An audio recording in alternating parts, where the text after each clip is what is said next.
Hello everyone, welcome back to the channel. In today's tutorial, I will show you exactly how to share your Instagram posts or your reels directly to threads in 2025, keeping your audience engaged across both the platforms.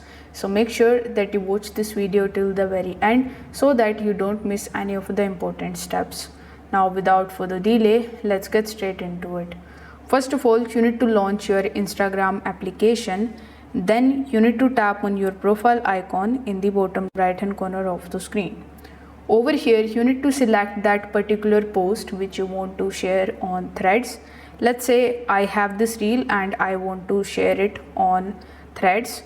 Now after selecting it, you need to either tap on the three dots right next to it, or you can tap on this share icon right next to it.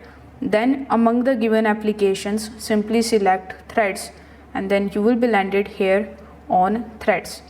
Now over here, as you can see, it has copied all of the tags, all of the captions and the video over here. So if you want to add it to threads, you can just type it anything over here, then tap on the post icon in the bottom right hand corner of the screen, and this way you will be able to post your Instagram's post directly on threads feed with the selected visibility. If this video helped you out, make sure that you like this video and subscribe to the channel. If you have any questions, you can just do let me know that in the comment section below, and I'm here to help you out with that. Thanks for watching. I will see you in the next one.